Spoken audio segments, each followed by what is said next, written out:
हम सोए वतन को जगाने चले हैं, हम मुर्दा दिलों को जिलाने चले हैं। गरीबों को रोटी न देती हुकूमत, जालिमों से लोहा बजाने चले हैं।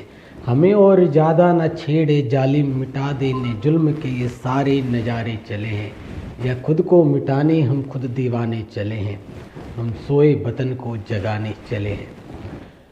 आज़ादी की लड़ाई के दौरान कर्पूरी ठाकुर जी द्वारा लिखी हुई इस कविता की लोकप्रियता समाजवादियों समेत आम जनता में कितनी थी, यह समाजवादी आंदोलन से जुड़े लोग जानते हैं। बाद में तो यह समाजवादियों का प्रभात फेरी गीत बन गया था। कर्पूरी ठाकुर जी ने यह कविता आज़ादी की लड़ाई के दौरान लिखी थी। समाजवादी आंदोलन के दोनों में इसका इतना असर होता था कि युवा पूरे पैशन के साथ इसे गाते थे। कर्पूरी ठाकुर जी, जिन्हें भारत रत्न देने की घोषणा हो चुकी है, उनका जन्म 24 जनवरी 1924 को हुआ और 17 फरवरी 1988 को वो इस संसारिक दुनिया से चले गए थे। भारत के स्वतंत्रता सेनानी, शिक्षक, राजनीतिज्ञ तथा बिहार राज्य के दूसरे उप मुख्यमंत्री और 2 बार मुख्यमंत्री रह चुके हैं। लोकप्रियता के कारण उन्हें जननायक कहा जाता था। माननीय कर्पूरी ठाकुर जी से जुड़ी बहुत सारी ईमानदारी की कहानियां हैं और इन कहानियों को हर किसी ने सुना है। लगभग बिहार में तो हर किसी ने सुना है, क्योंकि समस्तीपुर से उनका जन्म समस्तीपुर में हुआ था। आज की तारीख में भले ये मामूली कदम दिखता हो, लेकिन संदेशात्मक राजनीति में इसके मायने बहुत ज़्यादा थे। बिहार के पूर्व एमएलसी प्रेम कुमार मनी क्या कहते हैं कि उस दौर में समाज में उन्हें कहीं अंतर्जातीय विवाह की खबर मिलती तो उसमें वो पहुंच जाते थे। वो समाज में एक तरह का बदलाव चाहते थे। बिहार में जो आज दबे पिछड़ों को सत्ता में हिस्सेदारी मिली हुई है, उसकी भूमिका कर्पूरी ठाकुर जी ने बनाई थी। 1977 में मुख्यमंत्री बनने के बाद मुंगेरी लाल कमीशन लागू करके राज्य की नौकरियों आरक्षण लागू करने के चलते वो हमेशा के लिए स्वर्णों के दुश्मन बन गए। लेकिन कर्पूरी ठाकुर समाज के दबे पिछड़ों के हितों के लिए काम करते रहे। मुख्यमंत्री रहते हुए उन्होंने राज्य के सभी विभागों में हिंदी में काम करने को अनिवार्य बना दिया था। इतना ही नहीं, उन्होंने राज्य सरकार के कर्मचारियों के समान वेतन आयोग को राज्य में भी लागू करने का काम सबसे पहले किया था। युवाओं को रोजगार देने के प्रति उनकी प्रतिबद्धता इतनी थी कि एक कैंप आयोजित करके उन्होंने एक बार में 9000 से ज़्यादा इंजीनियरों और डॉक्टरों को एक साथ नौकरी दे दी।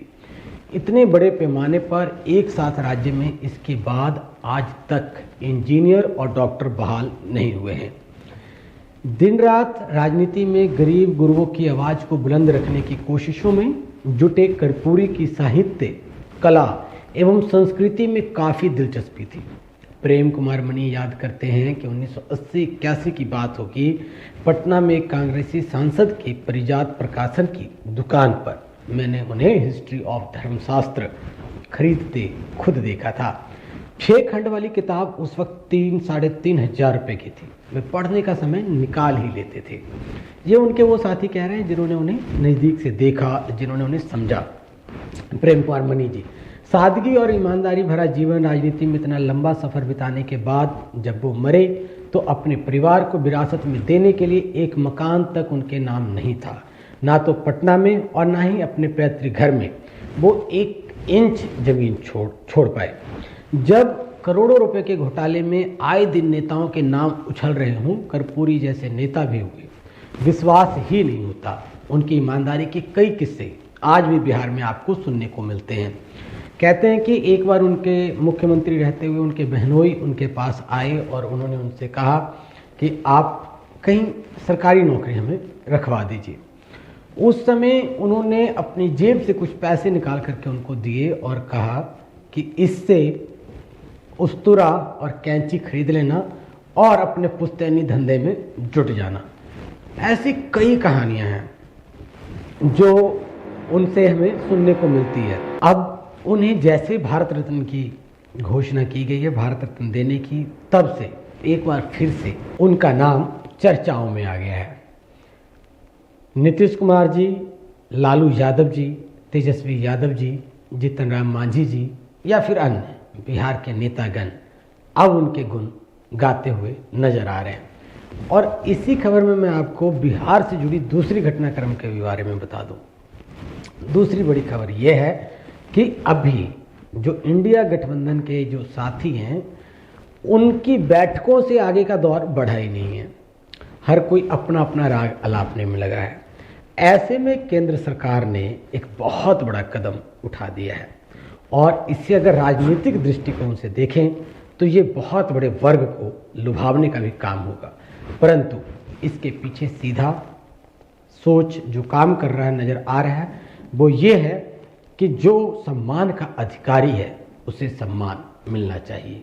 और माननीय कर्पूरी ठाकुर जी ने जिस प्रकार से अपना जीवन व्यतीत किया है, हम सब की नज़रों में असली भारत रत्न के हकदार वो हैं। उनका जीवन है, उनका व्यक्तित्व है, उनके द्वारा किए गए कार्य हैं जिन्होंने राजनीति की एक अलग पाठशाला आज के युग के नेताओं को ही नहीं अपितु उस समय के नेताओं को भी दी और अलग पाठ पढ़ाया और अपने जीवंत जिंदगी में बहुत सारे उदाहरण उन्होंने दिए। एक बार फिर छोड़ चलते हैं आप सबको कर्पूरी ठाकुर जी की यादों के साथ बिहार समस्तीपुर में। फिर मिलेंगे अगली वीडियो में और फिर देंगे उनसे जुड़ी अन्य तथ्यों की जानकारी और कुछ अनकही अनसुनी कहानियाँ।